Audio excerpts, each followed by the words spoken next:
Thank you, and thank you, Senator Skelos. They're basic things. Accountability, transparency, disclosure. They're things that sound great in concept, but they are generally elusive in reality here in Albany, and in particular as it relates to not only the budget, but the federal stimulus money. And in working with our colleagues, I think we all have kind of the same basic questions. What's going on? Where's the money going? How are the decisions being made?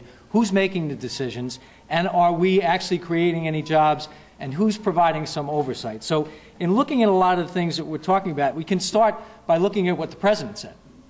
President Obama, when he signed the Recovery and Reinvestment Act into law, he was very clear that this was supposed to be about job creation, that it wasn't about special interests. It was about creating infrastructure, doing things that were forward-looking, not simply trying to retain jobs. How do we create jobs? And he laid out, through the Office of Management and Budget, a lot of details that frankly just don't exist in the state of New York. There are safeguards at the federal level that we are raising now that we'd like to see mirrored here in the state of New York. Some of these, we're sort of making a clarion call for the points that we're making, and ultimately we hope that we don't have to have any legislation because we think there's existing authority for the governor to take action, for the Office of the Controller, Controller DiNapoli, and the Attorney General to assert themselves in the process on behalf of the taxpayers. So in looking at some of the basic things, Senator Skelos and Senator DeFrancisco spoke to what happened in the budget. There still is so many unanswered questions. I don't think any one of you could tell us or we could tell you how much money we've actually gotten from the federal government. Nobody knows how much we've received. Nobody really knows how much has gone out the door. So those basic things haven't even been detailed in any way, shape, or form for anybody. And most importantly, not for the taxpayers.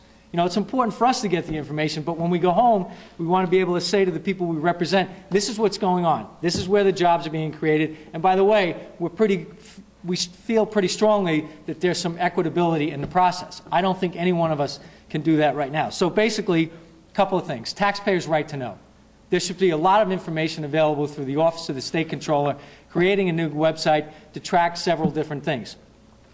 There should be information in advance of public meetings that should take place, and use the state budget, which you all wrote about and we railed against, as an example of what not to do.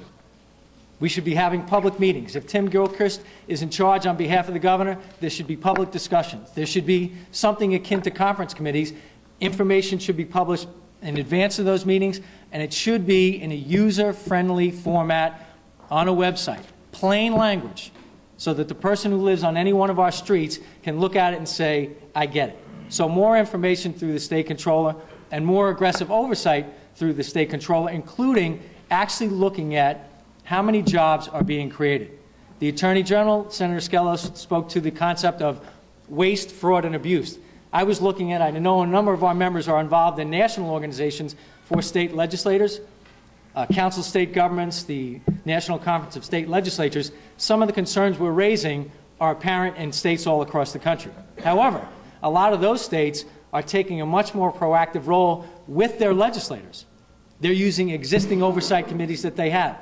They're saying that they're not going to have any of that money appropriated unless there's full legislative involvement. We simply don't have that in New York, and that's something we need. So taxpayers' right to know, plain language budgeting, controller tracking real job creation as to whether it exists or not. And one other thing that I think is important, the President had detailed that all contact from lobbyists, it all has to be posted online. You can go online right now. I looked at the U.S. Army Corps of Engineers this morning. They literally post every contact that's taken place, verbal and written. Why shouldn't the public know that here in the state of New York?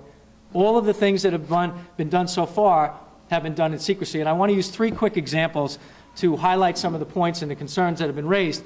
In relation to the transportation project, I have correspondence that came as a result of a letter written by the Long Island delegation through Senator Fischillo as to the funding of transportation across the state of New York. We were specifically looking at Long Island, but raised concerns about how is the money being distributed. Well, the governor, you know, has made a series of announcements all across the state saying, here's the money and here's the number of jobs. But there's no background. There's no detail on how the process was vetted, if it was vetted at all. So we don't know if these are real jobs or not. That's where the controller can come in and take a hard look at that. So with all these pronouncements, we don't know, too, if these are supplanting monies that should have been there already. I'll use an example on Long Island, which, by the way, could occur in any one of our districts throughout the state of New York.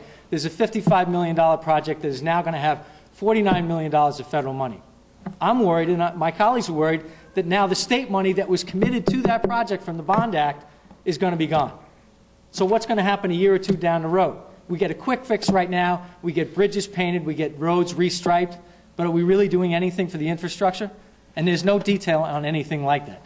Last and not certainly, but by no means least, is when we did the budget, we all spoke to the $1 billion dry appropriation that's been created, which in reality is a complete member item, piggy bank, you call it whatever you want. It is at the absolute discretion of the governor of the state of New York and nobody else. In the past, when we have created accounts like that, we never gave that type of authority to the executive. That's $1 billion, and they'll go back and tell you that the money's dry, it's not there. That's not the truth. They could allocate $1 billion right now, and nobody here, nobody out there, and none of our constituents would have a right to say where that money goes. That's an inappropriate use of public dollars. I think it flies in the face of what the federal government has been advocating. We want more disclosure. We want it yesterday. We don't want to wait. Now, CBS News, I know, in Albany last night started a series, 4-part series, on all these types of issues. This is a great opportunity. The public has a right to know. They need to know. We need to know so we can bring some fairness to the process.